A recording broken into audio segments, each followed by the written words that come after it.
አንድ ሻይ ማንኪያ ስኳር ጨምሬያለሁ።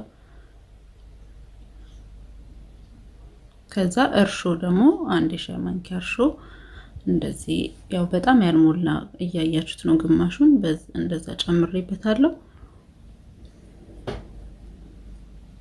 ያው ደረቅ እርሾ ስለሆነ ድራይ ይስት ነውና ውሃም ችግር የለውም ዱቄቱ ጋር ቢደረግ። ከዛ ሞቅ ያለ ውሃው ሞቅ ያለ በውሃ ቶሎ እንዲቦካልኝ አድርጋለሁ።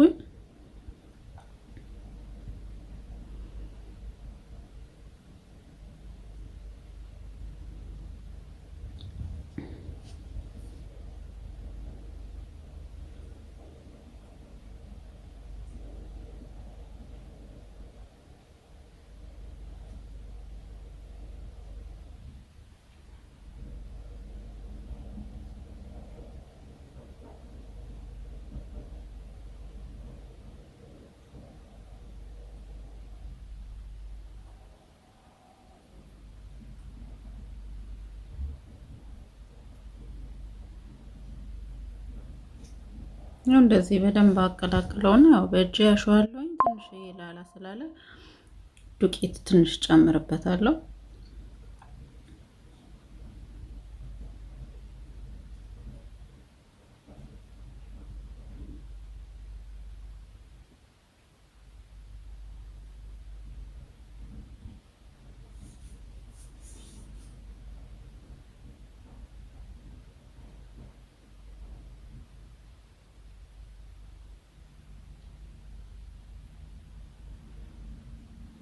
አሁንም እጄ ላይ ትንሽ ስለተያያዝ ስለሆነ ዱቄት አሁንም ትንሽ እንደዚህ ብትን እያደረኩ እጄ ላይ እንዳያያዝብኝ አደርግና ግን ላላ ማለት አለበት። ያው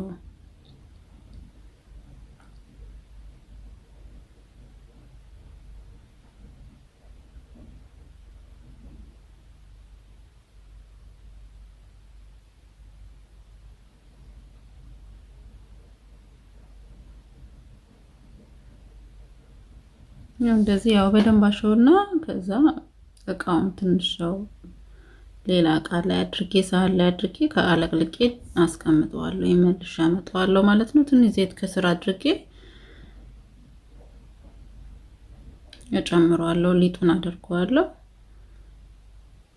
ከዛ ለአንድ ሰዓታት ያህል አቆይቼው ተመልሼ እመጣለሁ። ብዙ አይቆይም። ሞቅ ያለ ውሃ ሲሆን ቶሎ ኩፍ ይልልናልና በዛ መልኩ ይሄው ተመልሼ በዚህ እንደዚህ ኩፍ መጥቻለሁ። እናውጣውና ያው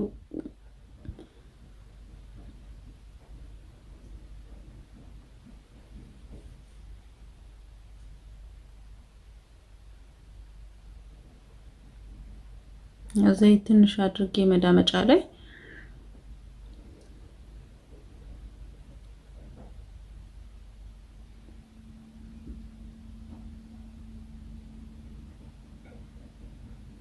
እንደዚህ አድርጌ ያው በእጄ አንስቼ እንዲመቸኝ ለመጠፍጠፍ የተወሰነ ተመሳሳይ ቅርጽ እንዲኖረው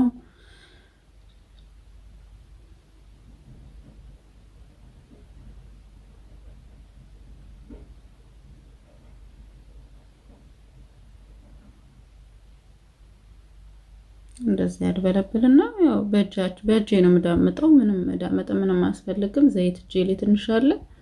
እንደዚህ እያደረኩኝ ዘይት ለማጋል መጥበሻ ላይ ጥጃለሁ።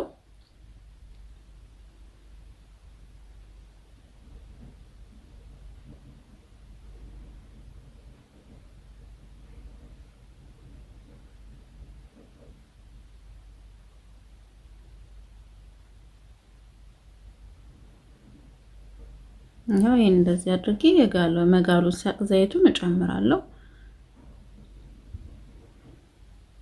ከዛ ብዙም ይሄናል ውስጡ ይብሰል አይብሰል የምንለው ነገር የለም። የተዳመጠ የተጠፈጠፈ ስለሆነ ስለዚህ በዚሁ በጋለበት ዘይት መጥበስ ብቻ ነውና ዘይቱን በቀነስ ነው ቁጥር እንዳይመጥብን ዘይት እንዳይመጥብን ያው በዚህ በመካከለኛ መጨረሻው ላይ ሳይሆን ከመጨረሻው በታች አንድ ቁጥር ቀንሼ ያረኩት ጋዙን ያው እንደናንተ እንዳላችሁ ጋዝ አይነት ነው።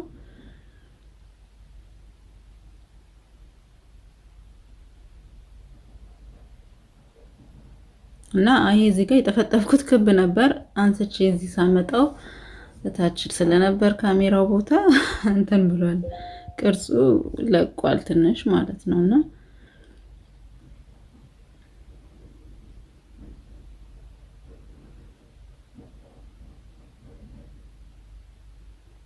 ይሄው እንደዚህ ይበስሏል።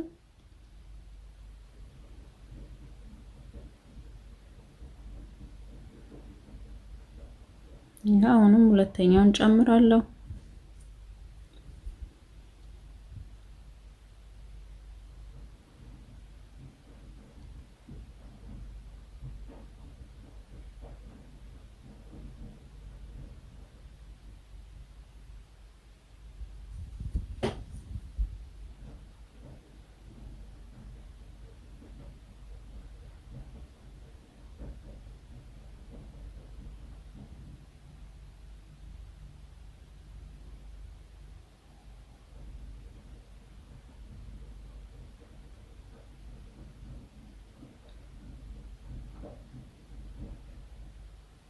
እንደዚህ እንገለብጠዋለን። ያው ዘይት ነገር ሁሌ አንበላም በየጊዜው ግን እንደዚህ ሲያምረን እንደገና ፓስቲ ከዚህ በፊት የሰራሁት ቪዲዮዎች ላይ ፓስቲ ስሪልን አሳይን ብለው የጠየቁኝ ልጆች ስለነበሩ ለዛ ነው ይዤ የመጣሁት።